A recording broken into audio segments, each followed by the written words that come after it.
Nisto se manifestou o amor de Deus, em haver Deus enviado o seu Filho ao mundo para vivermos por meio dele. Primeira carta do apóstolo João, capítulo 4, versículo 9. Que Deus abençoe essas palavras em vossos corações. Inspirado por Deus e diante da profundidade da miséria espiritual do ser humano, o apóstolo João escreveu da parte de Deus: aquele que não ama não conhece a Deus, pois Deus é amor. Quando escutamos os noticiários ou olhamos em nossa volta, o que é que nós vemos e ouvimos na maioria das vezes?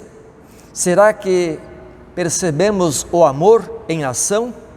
Ou serão os enganos, a corrupção, notícias sobre assassinatos, chacinas, atropelamentos, formação de quadrilhas, o domínio dos mais fortes e assim por diante? Infelizmente, este é o mundo em que vivemos. É o egoísmo que vive e age em primeiro lugar. E é exatamente por isso que Jesus disse aos discípulos: o meu reino não é deste mundo. Evangelho de João, capítulo 18, versículo 36. Pois no reino de Deus as coisas são diferentes. Jesus também falou aos seus fiéis que eles não são do mundo, como também ele não é. E ainda o meu reino não é deste mundo. E ainda que no mundo passamos por aflições, mas que tenhamos bom ânimo, porque ele venceu o mundo. E venceu pelo amor que tem por nós, pois cristianismo é amor em ação. Jesus deu exemplo através de sua vida como viver e agir em amor. Em toda a sua vida, todas as suas palavras, em todas as suas atitudes. Até mesmo quando precisou repreender para alertar os que viviam no erro, a fim de que pudessem ser salvos, ele agia em amor. Vamos ver alguns exemplos agora de como muitos agiram em relação a Jesus, apesar dele haver feito apenas o bem e somente o bem. Para começar, Jesus não serviu para muita gente exatamente porque ele era certo demais. E por quê? Porque as pessoas, via de regra, não estão dispostas a seguir os princípios divinos em sua totalidade, somente até um certo ponto. Quando esses interferem nas suas ideologias ou nos seus interesses pessoais, na sua maioria das vezes, eles os rejeitam. E hoje, em nosso tempo, não é diferente. Os fariseus, especialmente os seus escribas, estavam muito acostumados e satisfeitos com os seus princípios, suas tradições e suas ideologias, mas não era o que Deus estabeleceu para o ser humano, e Jesus precisava lhes mostrar este fato. Aparentemente, os fariseus eram exemplares. Eles cumpriam todos os compromissos religiosos, davam o dízimo de tudo quanto ganhavam, ninguém podia acusá-los de não serem cumpridores da lei. Mas o maior erro deles foi que confiavam em sua justiça própria, a qual, conforme Isaías, não vale mais que trapos de imundícia. Isaías 64, versículo 6. Diante de Deus, o dever do ser humano é fazer o que é certo, o que é justo, e toda vez que cometer pecado, ele está pecando e merece o castigo pelo pecado. Não é assim que, se alguém fizer uma coisa errada e fizer uma coisa boa em compensação, isso vai anular o seu erro. Pelo contrário, se isso fosse possível, Cristo não precisaria ter vertido o seu sangue sobre a cruz para nos salvar. Jesus lhes citou exemplos de como os seus princípios eram falhos. Por exemplo, tinha a tradição do Corbã. O Corbã era uma espécie de substituição do quarto mandamento. O quarto mandamento diz para honrarmos pai e mãe. E, na ideia deles, se alguém fizesse uma oferta ou um bem em favor do reino de Deus, estaria dispensado desse dever do quarto mandamento. Jesus também citou: ai de vós, escribas e fariseus, hipócritas, porque devorais as casas das viúvas e para justificar fazeis longas orações. Mateus 23, 14.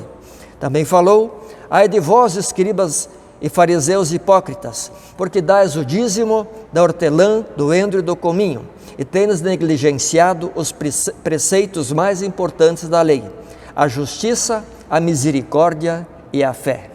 Isto é, eles seguiam os seus princípios, os princípios que eles mesmos estabeleceram, mas deixavam de lado o princípio maior, estabelecido pelo próprio Deus, pela sua lei, que se resume no amor a Deus e no amor para com o próximo.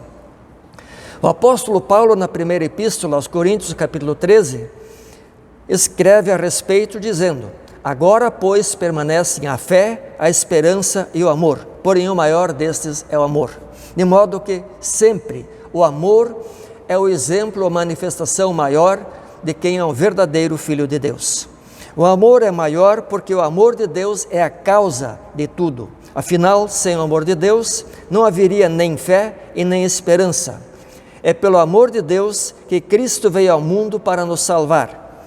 É pelo amor de Deus que o seu Espírito age no coração humano, trazendo pessoas para a fé e conservando-as na fé para que recebam a vida eterna. E o amor é assim a marca maior do cristianismo no coração humano. Como já dito, aquele que não ama não conhece a Deus, pois Deus é amor. Quando meditamos nessas verdades profundas e importantíssimas, percebemos como somos pequenos e fracos, e especialmente quanto precisamos crescer na fé e no amor. Sozinhos não somos nada, mas em Cristo somos fortalecidos nele. Jesus nos conquistou a vitória. No exato momento em que ele, sobre a cruz, ao morrer, exclamou a palavra tetelestai, do grego, no português está consumado ou está feito, ou a dívida está paga. A partir desse momento, a sua obra de amor para salvar a humanidade estava concluída. Não faltava sofrer mais nada. Tudo ele concluiu esplendidamente bem, e só ele mesmo podia fazê-lo, e o fez movido pelo amor pela humanidade. Imaginemos agora por um momento como se sentiram aqueles fiéis que andaram com Jesus, os discípulos e outros, quando o viram morrer e morto. Eles ainda não haviam naquela ocasião compreendido que era desta forma que Deus em Cristo salvou o mundo. Acredito que com a morte de Jesus também morria a esperança deles. Aquele que podia fazer alguma coisa, conforme eles pensavam, estava morrendo e de fato morreu. Pensemos um momento. Jesus, que deu a vida a outros, ressuscitando pessoas dos mortos, agora perde a sua própria vida. Ele que tanto socorreu é desamparado por todos. A voz que a tantos consolava agora emudecia. Os olhos que tanto brilhavam de compaixão e amor agora se fechavam. Os braços que se estendiam clamando, chamando a si os pecadores e ordenando ao próprio vento e ao mar que se acalmassem, agora suspendiam seu corpo debilitado no alto da cruz até a morte. Desamparado por tudo e por todos, até pelo próprio Pai. Deus meu, por que me desamparaste? Muitos fiéis assistiam, observavam o que acontecia e não podiam fazer nada. E tudo isto que Jesus padeceu, Ele o fez por ti e por mim, por amor de todos, para que tenhamos oportunidade de salvação. Não podemos perder essa oportunidade e nem desprezá-la. Ela é única, mas é também garantida. Tempos depois da sua ressurreição, o próprio Deus mandou anunciar por meio do apóstolo João, com respeito a Jesus, de que tudo isso foi necessário para que ele fosse digno de abrir o livro da vida. Como lemos, digno és de tomar o livro e de abrir-lhe os selos, porque foste morto e com o teu sangue compraste para Deus os que procedem de toda tribo, língua, povo e nação. Apocalipse 5:9. Livro da vida é um livro selado, o qual contém a relação de todos aqueles que são salvos. Jesus se tornou digno de abrir esse livro, mas para isso foi necessário realizar o mais árduo e penoso trabalho que já foi realizado em todo o universo. Ele foi oferecido como Cordeiro de Deus sobre a cruz do Calvário em sacrifício para a salvação da humanidade. E Ele continua a convidar a todos. Ele não quer que o seu sacrifício seja em vão. O seu convite é: vinde a mim, todos os que estáis cansados e sobrecarregados, e eu vos aliviarei. E ainda dirá no momento previsto: vinde, benditos de meu Pai, tomai posse do reino que vos está preparado desde a fundação do mundo. Foi a grandeza de uma vida vivida em dignidade e justiça, sem nenhum pecado, que o tornou qualificado para esse fim, concluído de forma extraordinária, prontificando-se ele em cumprir a vontade de Deus e se deixar julgar, condenar e crucificar para que nós tenhamos salvação. Ele em nenhum momento de sua vida envergonhou a Deus, não cometeu qualquer pecado e por isso ele foi o único qualificado que podia nos tornar filhos de Deus. Ele é o Cristo, Ele é o Messias, o Salvador prometido e enviado por Deus. E o próprio Deus testemunhou a respeito dele, dizendo: este é o meu Filho amado, em quem me comprazo, a Ele ouvi. De modo que o preço do resgate dos condenados, que são todos os seres humanos por causa do pecado, foi pago. Com o seu sangue nos comprou para Deus. A nossa salvação não é algo de graça, para nós é, para Cristo custou tudo, tudo e mais do que dá para imaginar. E é unicamente por este fato que a Deus e ao Cordeiro pertence a glória, como se lê: aquele que está sentado no trono, e ao Cordeiro seja o louvor e a honra e a glória e o domínio pelos séculos dos séculos. Apocalipse 5,13. Assim, Cristo, morto na carne, porém vivificado no Espírito, foi e pregou aos espíritos em prisão, isto é, aos que não acreditaram nas promessas de Deus, e mostrou-se vitorioso sobre o diabo, a morte e o inferno.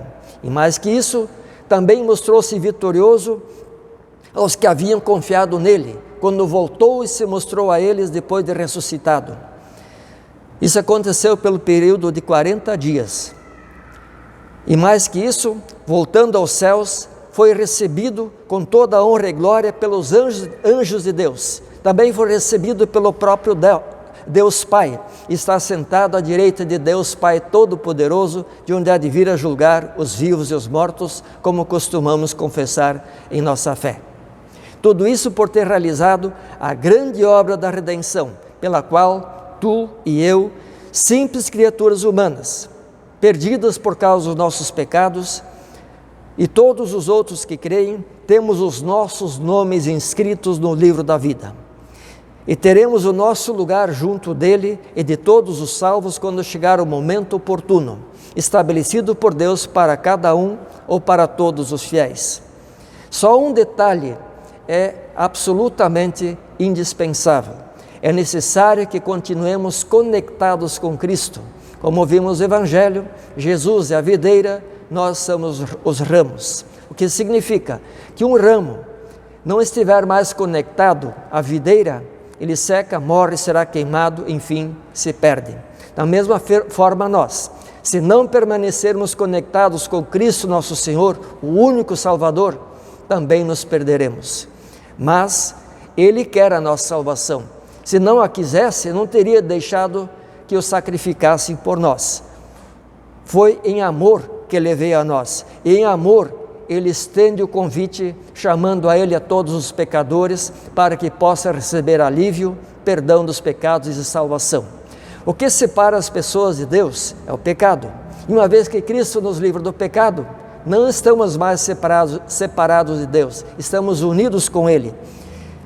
E agora, Deus espera que nós, tendo em vista o grande amor que Ele nos teve em Cristo, nos salvando com seu sacrifício, que nós também levemos uma vida em amor, amor para com Deus e amor para com o próximo.